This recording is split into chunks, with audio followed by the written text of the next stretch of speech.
고난 주간을 보내고 있습니다. 매일 맞이하는 똑같은 날이죠. 24시간 주어지고 우린 여전히 자고 먹고 일하고 여느 날과 다름이 없는 그런 날들을 맞이하는데, 그 일정 기간을 우리가 고난 주간으로 묶어서 그날에는 특별히 그 하는 일 계속 하지만 예수님을 조금 더 생각하고 그분의 희생을 단번 기리면서, 또 우리가 그동안 자기 중심으로 사용했던 시간과 또 그런 것들을 조금 더 절제하면서 이전보다 주님을 더 사랑하는 그런 모습을 갖고자, 또 신앙과 삶에 또 돌아보면서 새로운 모습들을 갖고자 고난주간이라는 일정 기간을 정해놓고 지금 보내고 있는 것이죠. 새벽도 깨우고, 여러분 나름대로 또 금식하시는 분도 있고요, 또 구제하고 선행하시는 분도 있는데요, 똑같은 날 일주일을 어떻게 보내느냐에 따라서 우리 또 신앙과 삶이 앞으로 방향도 달라질 수 있고 질적인 내용도 달라질 수 있습니다. 어떤 형태로든지 고난주간을 의미 있고 값지게 보내셔서 여러분의 신앙과 삶이 이전보다 조금 더 아름다워지고 또 성숙해지기를 주님의 이름으로 축원합니다. 이번 주 요절은 마태복음 7장 13절 14절 말씀입니다. 문에 대한 내용이고 길에 대한 내용으로 이렇게 되어 있죠. 이렇게 서로 이렇게 짝이 맞춰져 있어서 또 그렇게 잘 연상하시면 외우기가 조금 편하죠. 좁은 문, 멸망으로 인도하는 문, 생명으로 인도하는 문, 기억하시면서 같이 한번 암송하겠습니다. 좁은 문으로 들어가라. 멸망으로 인도하는 문은 크고 그 길이 넓어 그리로 가는 자가 많고, 생명으로 인도하는 문은 좁고 길이 협착하여 찾는 이가 적음이라. 마태복음 7장 13절 14절 말씀. 아멘. 그렇죠. 이제 두 문이 있다는, 두 문이, 넓은 문이 있고 또 좁은 문이 있고요. 그 넓은 문으로 가는 길, 그 길은 또 넓고 좁은 문으로 가는 길은 또 협착하고 좁다는 것이지요. 그런데 이 넓은 문으로 가는, 그 넓은 길을 통해 넓은 문으로 가는 그것을 멸망으로 가는 문이다. 그리고 좁은 길을 통해 들어가는 그 좁은 문은 생명으로 인도하는 문이다. 그렇게 딱 이야기를 해놓고 이제 권면을 하는 것이죠. 너희들 좁은 문으로 들어가라. 어떻게 하라는 겁니까? 살으라는 것입니다. 영생을 누리고 생명을 누리는 길로 걸어가라. 그렇게 권면하고 있는 것이죠. 넓은 길, 넓은 문에는 사람들이 많다는 것이죠. 왜 많으냐면 편하기 때문에 그렇습니다. 길도 넓고 문도 넓으니까 가기도 좋고 들어가기도 좋다는 것이죠. 근데 좁은 길, 좁은 문은 불편하다는 것이죠. 그래서 확 대조가 되고 있죠. 사람들이 많은 이유는 편하기 때문에 그렇다는 거예요. 사람들이 적은 이유는 편하지 않기 때문에 그렇다. 사람들이 많은 이유는 자신들의 유익이 있기 때문에 그렇고, 사람들이 적은 이유는 자기들의 유익이 적기 때문에 그렇다는 것이죠. 그럼 넓은 문으로 편한 길로 가는 사람들은 대부분 다 자기 뜻대로 사는 사람들, 자기 마음대로 결정하고 선택하며 사는 사람들이고, 좁은 문 좁은 길로 가는 사람은 하나님의 뜻을 붙들고 하나님의 뜻대로 살기로 몸부림치는 사람들이라는 것이죠. 그래서 자신의 편함과 유익을 위해 자기 뜻대로 가려느냐, 좀 불편하더라도 하나님 뜻대로 가려느냐, 그걸 묻고 있는 것이죠. 그래서 당대의 바리새인들, 나름대로 열심히 신앙생활을 한다고 이야기했지만 그 타락한 서기관들과 바리새인들은 신앙의 껍데기는 입었지만 속으로는 자신들의 편함과 이익을 추구했다는 것이죠. 그래서 넓은 길로 간 사람들이죠. 예수님은 제자들에게 이 말씀을 하시면서 조금 불편하더라도, 조금 어렵더라도 하나님 뜻대로 그렇게 갔으면 좋겠고, 너희들이 복음을 전하는 그곳에서 복음을 믿는 많은 사람들도 좁은 길이고 좁은 물이지만 좀 불편하고 협소하지만 그래도 하나님 뜻대로 살려는 그런 사람들이 되었으면 좋겠다. 그것이 예수님께서 하신 말씀입니다. 불편해도 좁은 문으로 들어가라. 조금 손해가 나더라도 좁은 문으로 들어가라. 자신의 판단과 선택에 의한 길이 아니라 하나님의 뜻에 맞춘 판단과 선택을 하면서 인생길을, 신앙의 길을 걸어갔으면 좋겠다. 그렇게 지금 말씀하고 있는 것입니다. 그래서 넓은 길, 넓은 문, 좁은 길, 좁은 문은 우리 인생에 늘 선택의 기로에 서 있습니다. 그래서 어떤 길, 어떤 문으로 들어갈 것인가는 이제 본인이 결정하는 것이지. 근데 결정할 때 좁은 문으로 들어갔으면 좋겠다는 것입니다. 그게 하나님께서, 예수님께서 이 산상수훈의 이 뒷부분에서 말씀하신 아주 중요한 내용이죠. 그래서 이 끊임없는 이 선택, 인생을 살아가며 끊임없는 이 선택의 길에서 정말 지혜를 가지고 또 상황을 잘 파악해서 이것이 혹시 유혹이 아닌가, 함정이 아닌가, 덫이 않는가 돌아보면서 정확하게 말씀 중심의 판단들을 하고, 그것이 또한 자신의 인생과 공동체에 어떤 영향이 있는가를 잘 살펴보면서 정확하게 이렇게 판단하는 것, 굉장히 중요한 것이죠.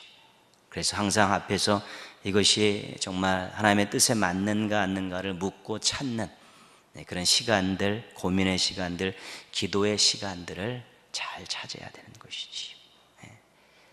사도 바울이 예수님 만나기 전에요, 자신은 하나님을 엄청나게 사랑한다고 생각했습니다. 자신은 하나님을 위해서 생명을 걸 그런 용사라고 생각을 했는데, 그 열심을 가지고 열심히 했는데 나중에 부활하신 예수님을 만나고 보니까 그것이 그게 아니었습니다. 그러니까 열심을 내는데 방향이 잘못될 수 있다는 것입니다. 그래서 열심을 내되 그것을 말씀으로 잘 점검할 필요가 있는 것이죠. 생명을 걸고 사도 바울이 헌신을 했지만 그것이 오히려 그리스도를 핍박하는 일이 되었다는 것이죠. 그래서 열심을 내면서 한편에서는 이것이 정말 하나님의 뜻에 맞는 것인가 안 맞는 것인가 잘 판단해서 결정할 때, 그것이 바로 좁은 길이고 좁은 문이다. 근데 그 문이, 그 길이 생명으로 인도한다. 그렇게 말씀하고 있죠. 그래서 넓은 문과 길, 좁은 문과 길 잘 선택하셔서 여러분의 인생길이 주님께서 인도하시는 생명의 길 되시기를 주님의 이름으로 축원합니다. 오늘 11장 우리가 읽었던 이 긴 말씀은 초대교회에 있었던 그런 함께 모여서 식탁을 나누는 그런 모습을 배경으로 하고 있는 말씀입니다. 우리 사도행전 2장에 보면 초대교회의 아름다운 전통이 있었는데요, 집에서 떡을 떼며 기쁨과 순전한 마음으로 음식을 먹고 하나님을 찬미하며, 그들이 이렇게 함께 모일 때 항상 뭘 나눴냐면 식탁을 나눴다는 거죠. 식탁. 초대교회는 식탁 공동체죠. 밥상 공동체라, 이제 우리나라 신학을 하시는 분들은 그것을 밥상 공동체다 그러는데, 식탁 공동체였습니다. 함께 모여서 먹고 마시는 것이지요. 그런데 처음에는 성찬과 애찬에 구분이 없었습니다. 모여서 함께 먹으면서 예수님을 생각하고 또 하나님을 찬양하고 또 함께 서로 교제하고 이런 것들이 같이 묶여져 있었죠, 초대교회는. 근데 이제 세월이 지나가면서 성찬은 예배의 중요한 요소로 정착을 하고 애찬은 교제 식탁으로 이렇게 분리가 된 것인데, 처음에는 초대교회 때는 처음에는 다 같이 성찬과 애찬이 같이 이루어졌다는 것이죠. 그래서 오늘 말씀에도 애찬의 이야기가 나오고 또 성찬의 이야기가 이렇게 섞여서 이렇게 나오게 되어 있습니다. 성찬의 기원은 다락방에서 베푸신 예수님의 마지막 만찬이죠. 그 마지막 만찬 때 하신 말씀들이 오늘 나와 있죠. 23절에서 26절 이것이 우리가 성찬식 할 때 제가 처음에 읽는 그 말씀이죠. 근데 그 중에 24절 보시면요, 축사하시고 떼어 이르시되, 거기 예수님이 하신 말씀 한번 읽어보겠습니다. 이것은 너희를 위하는 내 몸이니 이것을 행하여 나를 기념하라. 예수님의 말씀을 인용한 것이에요. 복음서에 나와 있습니다. 25절 말씀 보시면요, 식후에 또한 그와 같이 잔을 가지시고 이르시되, 같이 읽겠습니다. 이 잔은 내 피로 세운 새 언약이니 이것을 행하여 마실 때마다 나를 기념하라. 예수님이 하신 말씀이 성찬의 의미가 담겨져 있는 것이지요. 그래서 성찬의 첫 번째 의미는 오늘 우리가 읽은 말씀 맨 끝에 단어가 무슨 단어입니까? 기념하라, 기념하라, 그거죠. 그래서 예수님께서 이것은 내 몸이다, 떡을 주시고, 이 잔은 내 피로 세운 새 언약이다 그러면서 잔을 주셨던 것들을 이제 기억하는 것이죠.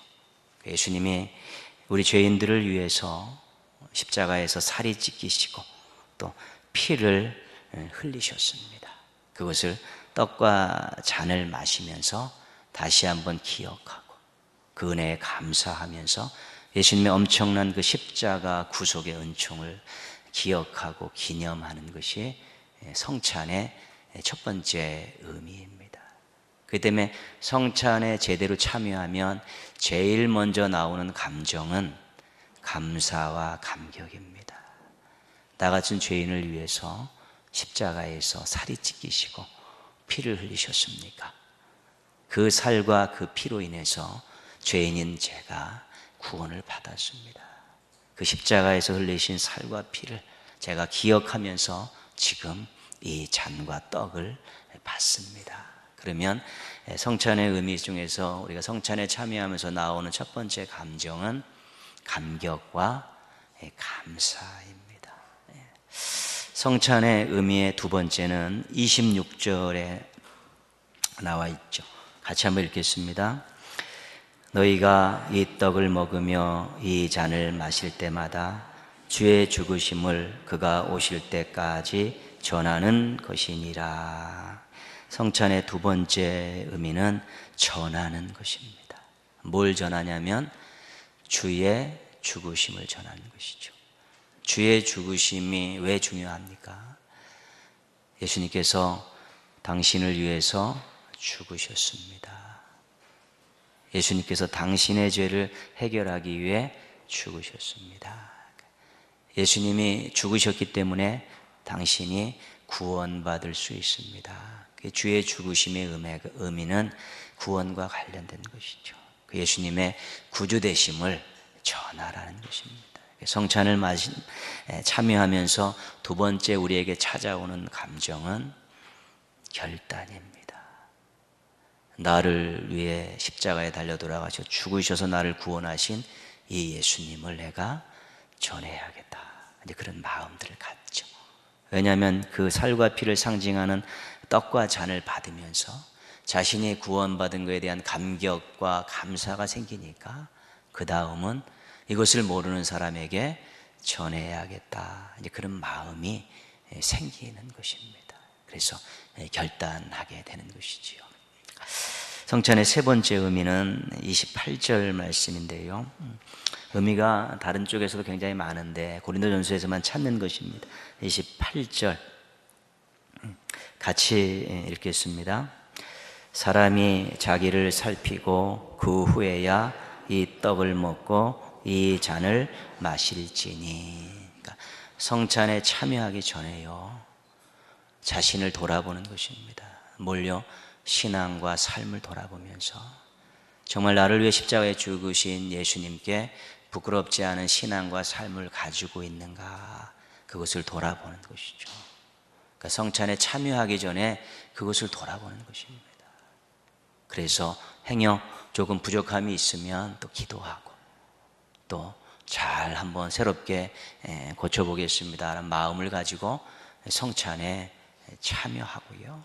성찬 이후에 그 부족한 부분들을 고치기 위해서 노력을 하는 것이죠. 그게. 그러니까 자기 신앙을 점검하죠. 그래서 옛날에는 자기 신앙을 점검해서 내가 도저히 떡과 잔을 받을 만한 삶과 신앙이 안 됩니다. 그래서 참여하지 않는 분들도 있죠. 내가 절대 참여할 수 없습니다. 이 식탁에, 거룩한 식탁에 내가 지금까지 한 주간 살았던 이 삶의 모습 가지고는, 이 신앙 가지고는 부끄러워서 참여할 수 없습니다. 그래서 성찬을 안 하신 분들도 있죠. 그러나 하는 게 좋습니다. 부끄럽지만 그래도 나의 죄를 해결하기 위해서 십자가에서 흘리신 이 살과 피를 다시 한번 받으면서 그런 부분들에 대해서 새롭게 각오를 하고 또 고치는 실천에 간구를 하면서 받는 것이 훨씬 유익합니다. 안 받으면 아무것도 아니지 않습니까? 근데 알았으니까 제가 부끄럽지만 그래도 용서의 피고 용서의 잔, 용서의 떡이고 용서의 피 아닙니까? 우리의 원래 죄인된 모습을 해결하기 위한 것이기 때문에 부끄럽지만 제가 이것을 겸손히 받고 그 부족한 부분들을 고쳐가겠습니다. 그럼 성찬이 끝난 이후에 자신의 신앙과 삶에 조금 유익이 생기지 않겠습니까? 그럼 얼마나 유익합니까? 그래서 이 성찬이 굉장히 은혜의 수단이죠. 그러나 이것 자체에 능력이 있기 때문에 이게 은혜의 수단이 아닙니다. 그러니까 우리 가톨릭에서는 이 자체가 우리가 딱 먹으면 떡은 예수님의 살로 변하고 포도주는 예수님의 피로 변해서 그것이 우리 속에 들어온다는 거예요. 그래서 그들은 이것을 은혜의 통로라고 이야기하죠. 그래서 성찬을 매주 하는 것입니다. 매주 은혜를 받아야 돼. 이렇게 찍어가지고 딱 줄 때, 예수님의 살과 피가 내 속에 들어온다. 예수님과 내가 하나가 된다. 그래서 내가 은혜를 받았구나. 성찬을 할 때 그들은 나는 지금 은혜를 받았습니다. 은혜를 먹습니다. 그런 마음으로 이제 성찬을 하는 것이죠. 그래서 그 남은 거를 함부로 버릴 수가 없습니다. 그래서 어쩔 수 없이 사제들이 먹든가 거룩하게 처리를 해야 되는 것이죠. 왜? 그게 이미 예수님의 살과 피라고 생각하기 때문에 그렇습니다. 우리는 기념이죠. 이것을 상징적으로 보고 여기에 초점이 있는 게 아니라 여기에 초점이 있는 것입니다. 우리는 이것 때문에 내가 은혜 받는 게 아니라 그 예수님의 십자가에서 흘리신 피와 찢기신 살을 우리가 이미 오래전에 예수 그리스도를 구주로 고백하고 구원을 받았기 때문에 그걸 기억하면서 여기를 돌아보자는 것이죠. 감사와 감격이 있는가? 전하고 싶은 열정들이 있는가? 자신의 부족함을 고치고 싶을 의지가 있는가? 우리는 여기를 돌아보면서 성찬에 참여할 때, 성찬이 끝난 이후에는 우리가 이 뜨거운 여기를 가지고 우리 신앙과 삶을 잘 가꾸어 갈 수 있게 되는 것입니다. 돌아오는 주일도 우리가 또 성찬식이 있는데요, 성찬의 의미를 잘 기억하십시오. 기억하면서 감사와 감격을 하고 그의 죽으심을 내가 전해야겠다라는 결단도 하고, 그 성찬에 참여, 이번 한 주간 자신의 신앙과 삶을 돌아보며 부족함이 있을 때 그래도 그것 가지고 참여해서 이것을 새롭게 한번 고쳐보겠습니다. 그런 마음과 기도 제목 가지고 성찬에 참여하면 성찬 이후에 우리의 생각과 또 태도들이 조금씩 나아질 수 있고 주님 앞에 부끄러운 모습들을 조금씩 벗어버릴 수 있게 되는 것이죠. 그래야 성찬이 우리에게 은혜입니다. 우리를 유익하게 했기 때문에 은혜가 되는 것이죠. 성찬의 의미를 알고 참석하셔서요, 감사와 감격 또 열정과 의지를 새롭게 다지셔서 신앙과 삶이 한 단계 성장하는 놀라운 역사를 경험하시기를 주님의 이름으로 부탁드리겠습니다. 근데 이제 성찬이 이제 그런 의미가 있는데, 오늘 고린도전서에서 이야기하는 것은 애찬에 대한 문제입니다. 근데 애찬을 어떻게 했냐면 그 집 주인이 음식을 다 만든 것이 아니고 각자가 다 음식을 싸갖고 와서 모였습니다. 이렇게 싸갖고 와서 모여서 함께 그것을 나누는 그런 거였죠. 그 주인이 교회에다가 그 집을 내준 그 주인이 만드는 것이 아니라 각자 다 싸갖고 오지요. 그래서 옛날 우리가 막 교회 그러면 막 100명, 200명, 300명 이런 교회가 아닙니다. 초대교회는 전부 가정교회들입니다. 무슨 에베소 교회, 고린도 교회 그러면 그 지역에 있는 작은 또 공동체들이 많이 있는 것이죠. 그게. 그러니까 많이 모이면 20명, 또 더 많이 조금 큰데 많아야 한 4, 50명 정도뿐이 안 되는 것이니까 다 늘 모여서 이렇게 음식을 가지고 모이게 되어 있는 것이죠.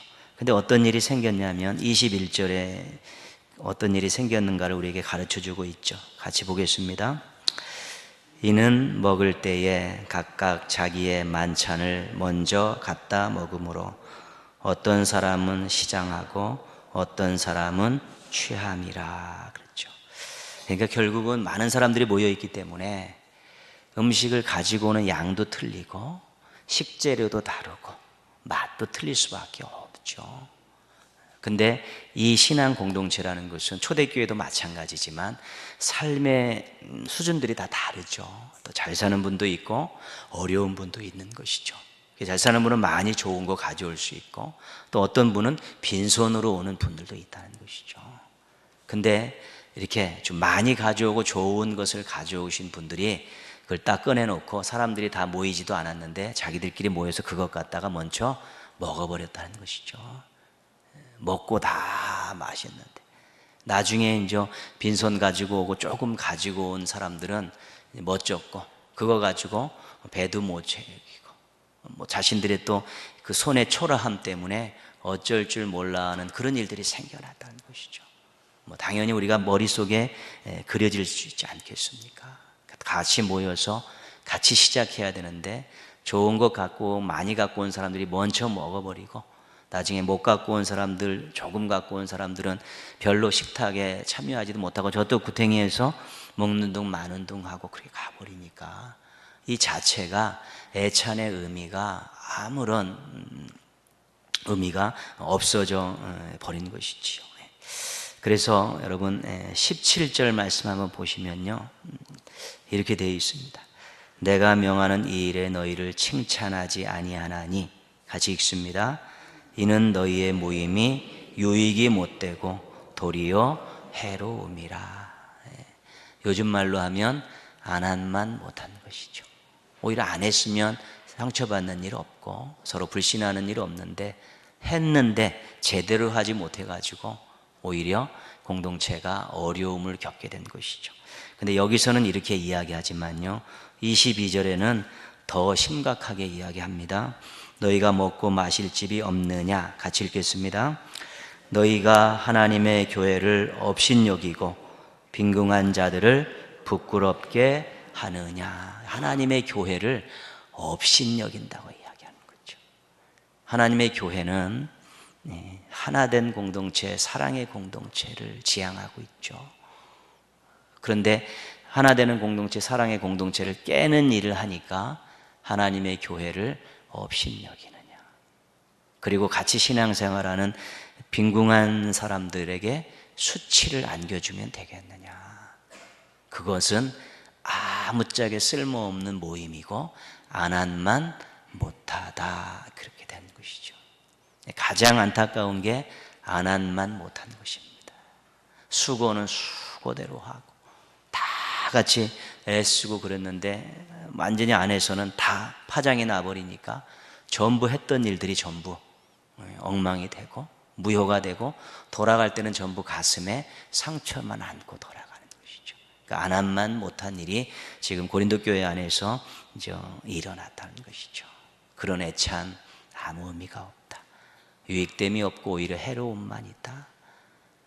교회를 어지럽히고 교회의 하나됨을 깨고 또 많은 사람들에게 수치를 안겨주는 이 일은 정말로 해서는 안 되는 일이다. 내가 너희에게 칭찬할 것이 하나도 없다. 일도 없다.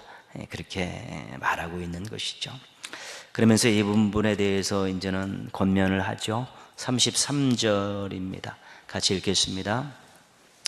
그런즉 내 형제들아 먹으러 모일 때에 서로 기다리라. 그렇죠? 다 기다리라는 것이죠. 멤버들이 다 올 때까지 기다리는 것이죠. 그래서 다 같이 한꺼번에 한 자리에 모아놓고 서로 웃으면서 이렇게 나눌 때 그 음식을 먹으면서 하나가 되고, 그 음식을 먹으면서 예수님의 행적을 기억하고 그 음식을 먹으면서 하나된 사랑하는 모습으로 우리 하나님을 찬양하게 될 때, 그게 진짜 신앙의 공동체, 식탁 공동체를 통해 발전해가는 신앙 공동체의 모습이기 때문에, 내가 부탁하는데 먹으러 모일 때 좀 기다리자. 배고프면 집에서 좀 먹고 와라. 여기서 그 말이 나오지 않습니까? 시장하거든 집에서 조금 먹고 와라. 그리고 다 모일 때까지 우리 한번 같이 기다렸다가 같이 나누자. 그것이 해법은 그거밖에 없습니다. 그렇죠.